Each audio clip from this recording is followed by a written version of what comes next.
Look, I'm just saying that if advanced aliens really wanted to conquer Earth, they'd probably lead with something more original than become our slaves or die, Maria Rodriguez said, taking another sip of her now lukewarm coffee. Like, haven't they watched any of our movies? We've been rehearsing this scenario for decades. The break room at the United Nations New York headquarters had never been so crowded.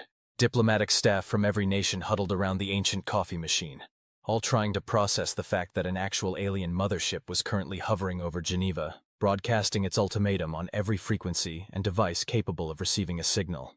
James Murphy, a junior diplomat from Ireland, snorted into his own coffee. Well, what would you suggest they lead with instead? Hey humans, we've got some fantastic timeshare opportunities in the Andromeda Galaxy. I mean, at least that would be different, Maria replied, rolling her eyes. But no, they had to go with the most cliché approach possible. Greetings, primitive species. We are the Zarkax Confederation. Submit to eternal servitude, and we shall grant your world everlasting peace.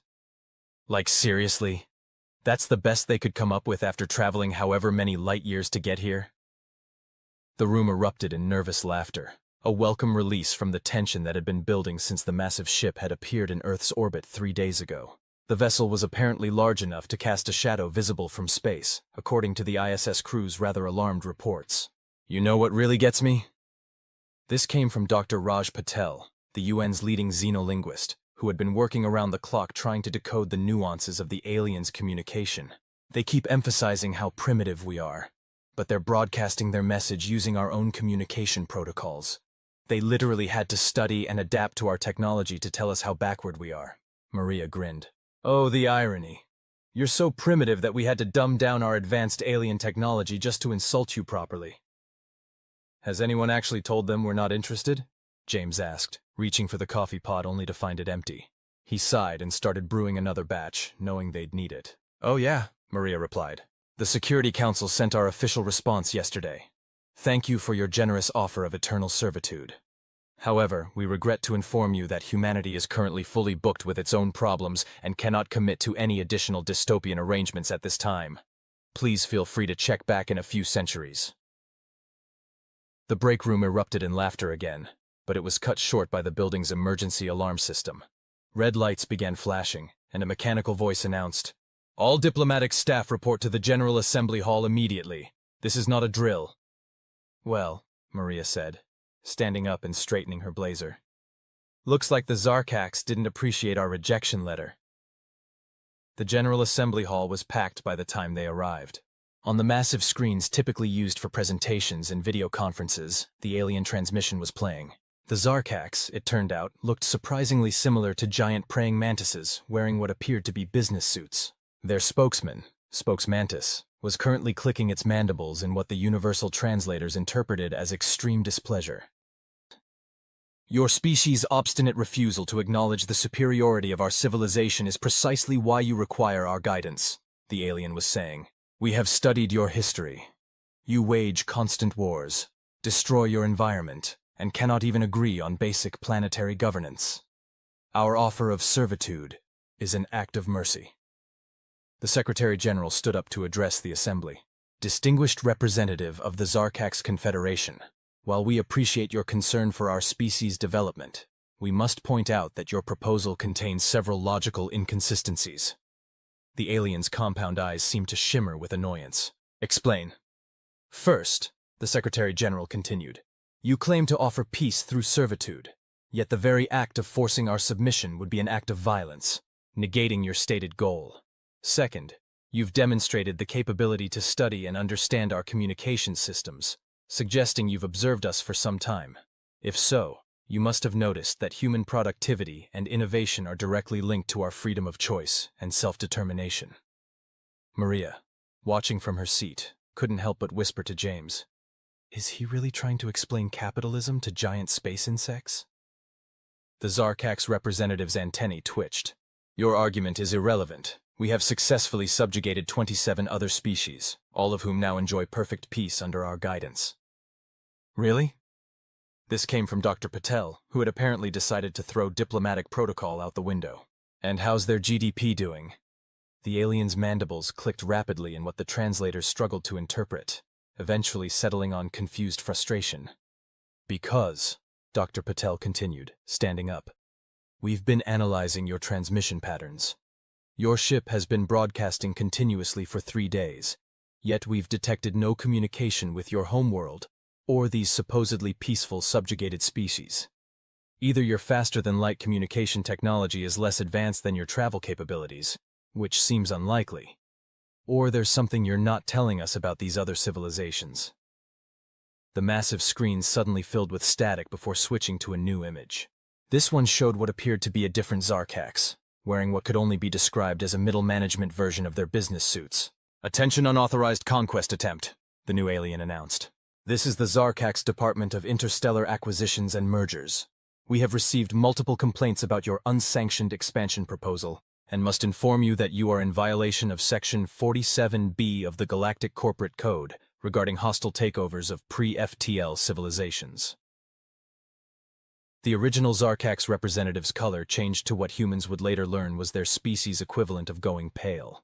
"Furthermore," the bureaucrat continued, "our audit has revealed that your claims of 27 successful planetary acquisitions were greatly exaggerated. Our records show that your previous attempts at civilization absorption all resulted in significant losses, primarily due to your failure to file proper risk assessment forms and your insistence on using outdated conquest methodologies." Maria couldn't contain herself anymore. "Oh my God," she whispered to James. "They're not an advanced alien civilization. They're a failed middle management coup from space." The corporate bureaucrat was still going. "In light of these violations, your conquest license is hereby revoked. Please submit Form GCC 789D for appeal consideration within the next solar cycle. We apologize to the representatives of Earth for this unauthorized acquisition attempt. Rest assured that this incident will be thoroughly documented in triplicate." The original Zarkax ship began to retreat from Earth's orbit so quickly it left a visible ripple in the clouds below. The bureaucrat's transmission continued. "As compensation for this inconvenience, we would like to offer your species a complimentary membership in the Galactic Trade Federation's Junior Associates program. Please note that this offer is subject to standard terms and conditions and requires only minimal paperwork, approximately 12,000 pages, in your English language." The Secretary General, maintaining admirable composure, replied, "We thank the Zarkax Department of Interstellar Acquisitions and Mergers for their prompt intervention and generous offer. We would be happy to review your membership proposal, provided it is submitted through proper diplomatic channels and includes a complete benefits package overview." After the transmission ended, the General Assembly sat in stunned silence for approximately 3 seconds, before dissolving into what could only be described as universal hysteria. Diplomats who normally wouldn't even make eye contact during coffee breaks were hugging each other, laughing, and sharing expressions of disbelief in dozens of languages. Back in the break room, which had quickly turned into an impromptu celebration venue, Maria raised her coffee cup in a toast. "So, to recap, we just survived our first alien invasion attempt because the would-be conquerors failed to file their paperwork correctly. And discovered that the galaxy apparently runs on bureaucracy," James added, clinking his cup against hers. "You know what the best part is?" Dr. Patel said, grinning as he joined their toast. "We've just confirmed that not only is there intelligent life in the universe, but it's just as wonderfully dysfunctional as we are." "To universal dysfunction!" someone shouted, and the room erupted in cheers. 3 months later, the UN had established its first Department of Galactic Administrative Affairs, specifically tasked with handling the mountain of paperwork required for their junior associate membership application. Maria had been promoted to head the new department, primarily because she was the only one who hadn't run screaming from the room when they saw the actual size of the application forms. "You know," she said to James one day, as they both stared at a particularly complex form about Earth's preferred method of receiving interstellar junk mail, "I think I finally understand why they offered us eternal peace through servitude." "Oh?" "They were trying to save us from having to deal with all this paperwork ourselves." The form, sitting innocently on her desk, contained no less than 347 subsections about spam filter preferences across different dimensions. Somewhere in the universe, she was sure a Zarkax bureaucrat was very proud of themselves. Humanity had survived its first contact with an advanced alien civilization, not through superior technology, military might, or even clever diplomacy, but through something far more powerful: bureaucratic compliance requirements. As Maria liked to tell new recruits to her department, in space, no one can hear you file for an extension.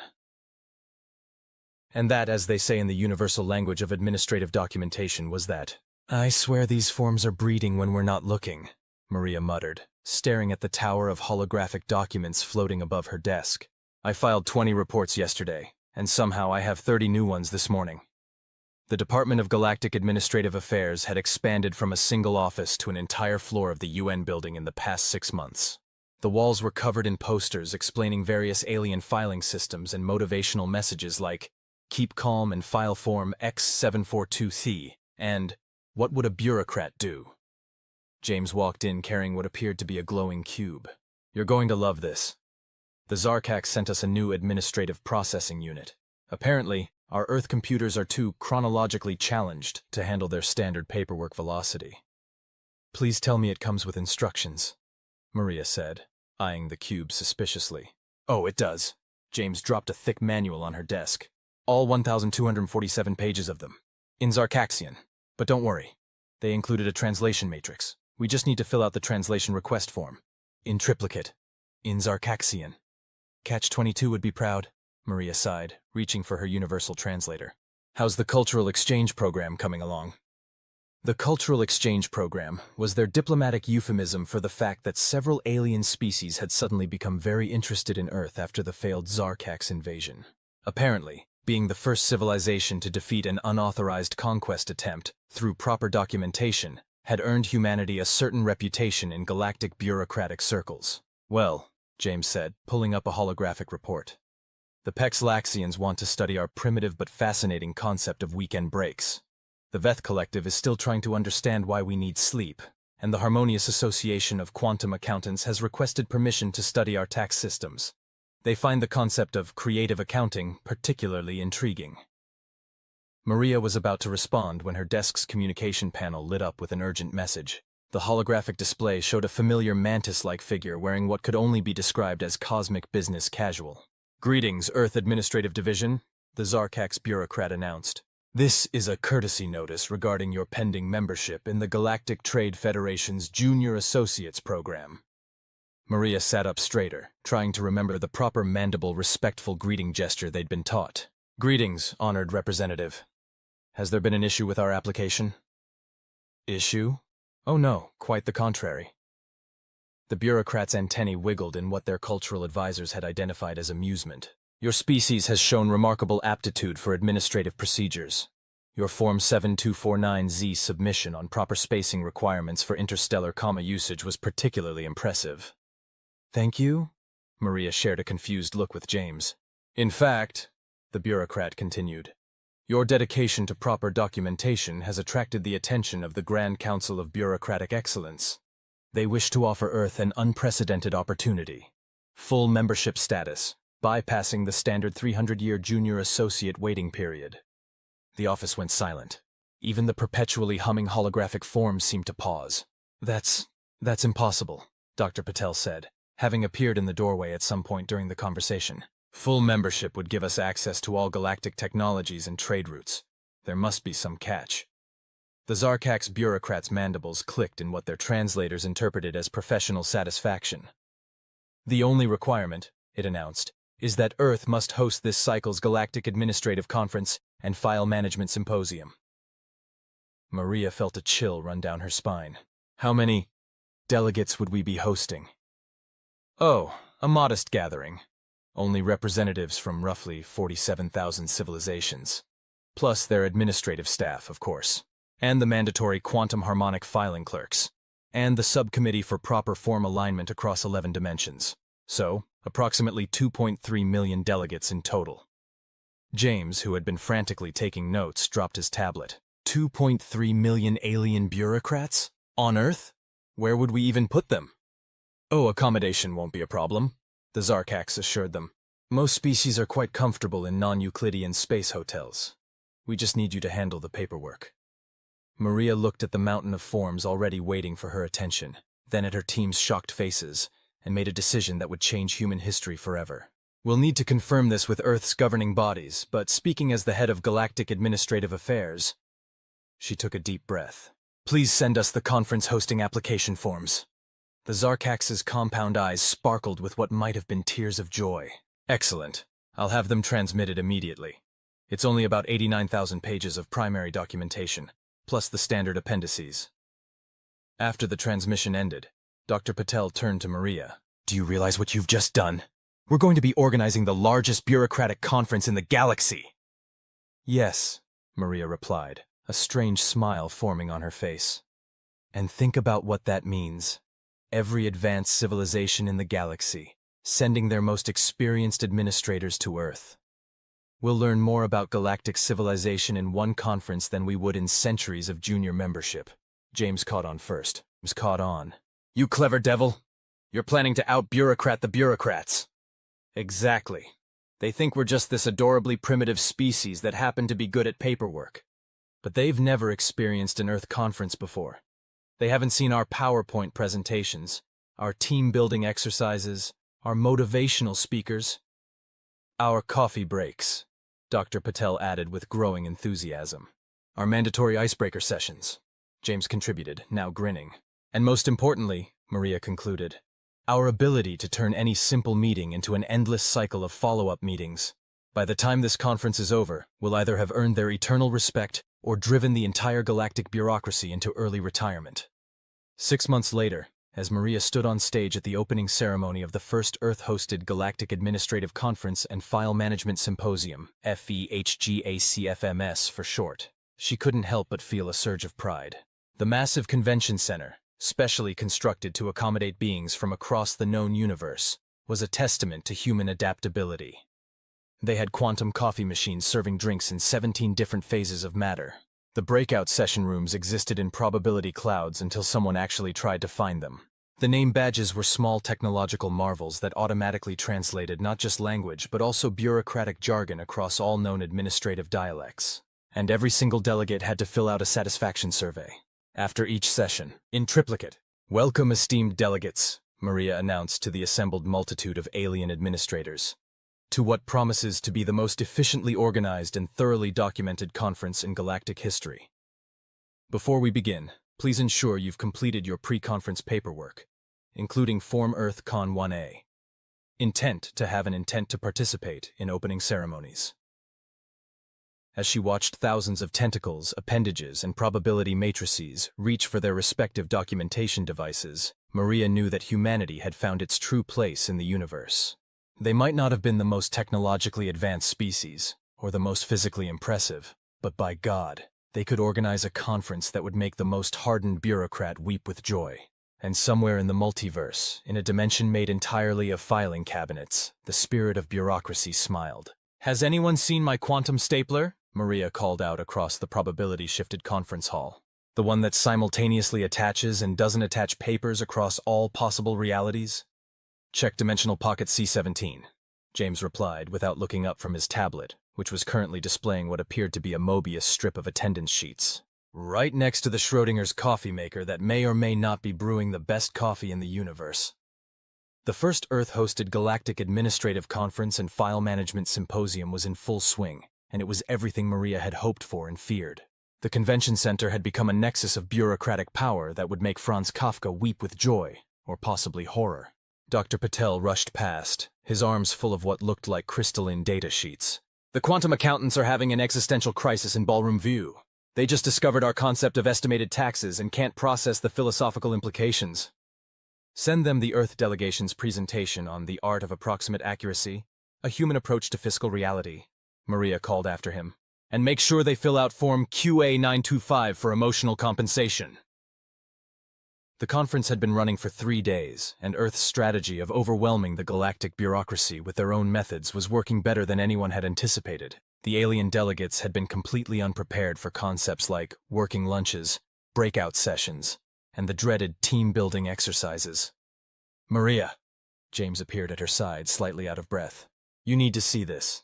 The Veth Collective just submitted their evaluation of our Casual Friday proposal."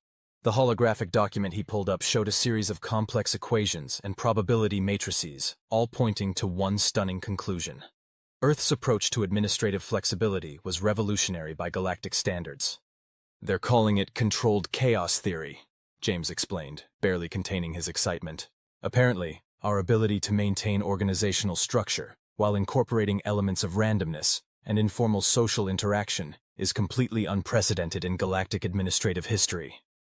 Before Maria could respond, their conversation was interrupted by the appearance of a Zarkax High Administrator, their business suit now adorned with what appeared to be casual Friday flare pins. Earth Representative Rodriguez, the High Administrator clicked formally. The Grand Council requires your immediate presence. There has been an unexpected development. Maria followed the Zarkax through corridors that seemed to fold in on themselves, finally arriving at a chamber that somehow managed to look both impossibly vast and uncomfortably cramped, a perfect metaphor for bureaucracy itself. The Grand Council of Bureaucratic Excellence, representing the most powerful administrative entities in the galaxy, sat arranged in what might have been a circle, if circles could exist in 7 dimensions simultaneously. Representative Rodriguez, the council speaker began, their voice translating across 17 different communication mediums at once. We find ourselves in an unprecedented situation. Your species' approach to administrative management has evolved beyond our projections. Maria maintained her professional composure, though internally she was wondering if this was going to end with humanity being banned from galactic civilization for being too bureaucratically disruptive. The introduction of concepts like water cooler conversation and casual dress code has created a paradigm shift in administrative theory. Another council member continued. Several member species are already implementing coffee breaks into their workflow with shocking improvements in efficiency. Most concerning, a third council member added, their crystalline form vibrating with what might have been anxiety, is your species' mastery of the reply-all email function. The potential for administrative chaos is unprecedented. The council speaker raised all 7 of their appendages for silence. We have come to a decision. Earth cannot be granted regular membership in the Galactic Trade Federation. Maria's heart sank. But before she could speak, the speaker continued. Instead, we are creating an entirely new category. Earth will become the first administrative innovation hub of the galaxy. Your species will be tasked with teaching other civilizations the art of what you call office culture. The chamber erupted in a cacophony of clicks, buzzes, and quantum fluctuations that the translator interpreted as excited murmuring. Furthermore, the speaker added, we wish to implement several Earth concepts on a galactic scale, particularly this notion of a weekend. The mathematical implications of regularly scheduled non-productivity are fascinating. Maria fought to keep her professional demeanor, even as she realized the full implications of what was happening. Humanity had just been promoted to the position of Galactic Office Culture Consultants. We accept this honor, she said carefully, though naturally we'll need to establish proper procedures and documentation for the transition. Of course, the speaker agreed. We've prepared the initial paperwork. It's relatively brief, only 147,000 pages. Back in the Earth delegation's office, Maria shared the news with her team.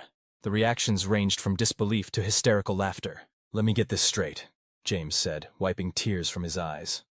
We're going to be teaching alien civilizations about casual Fridays and proper break room etiquette?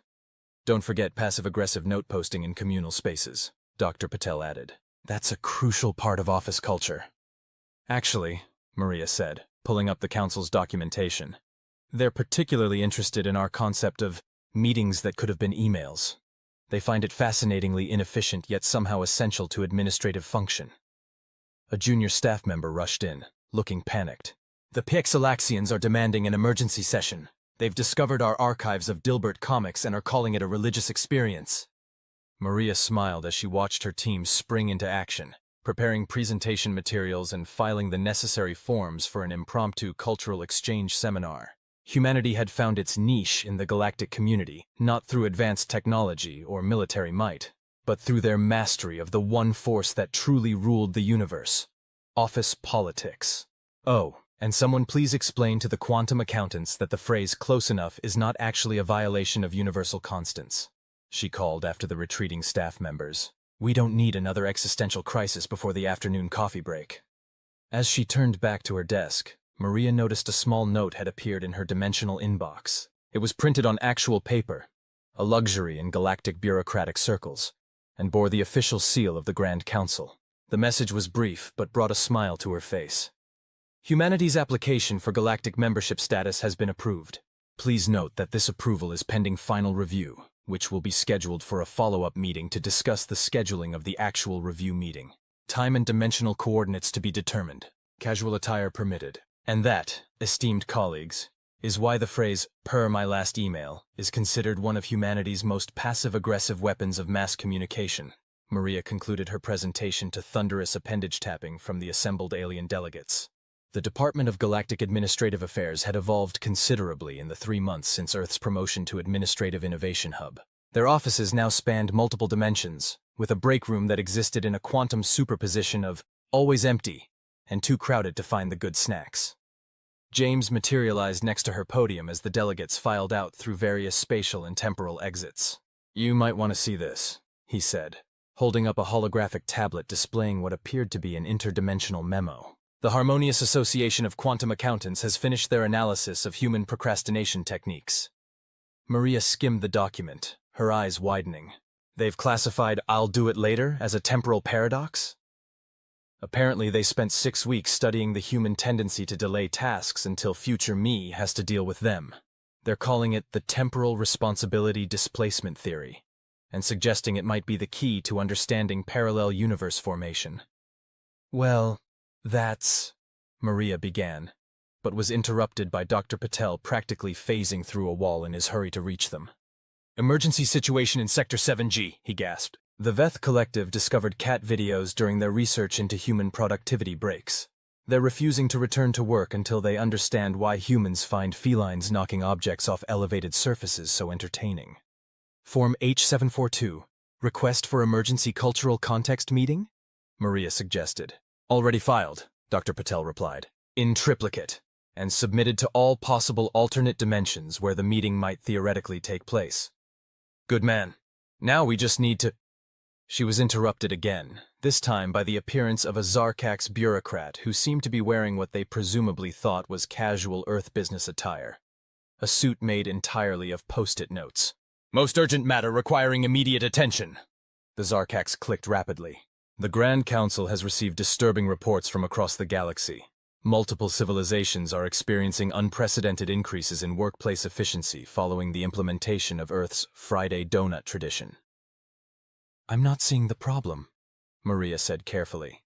"The problem," the Zarkax continued, mandibles twitching in agitation, "is that they're becoming too efficient.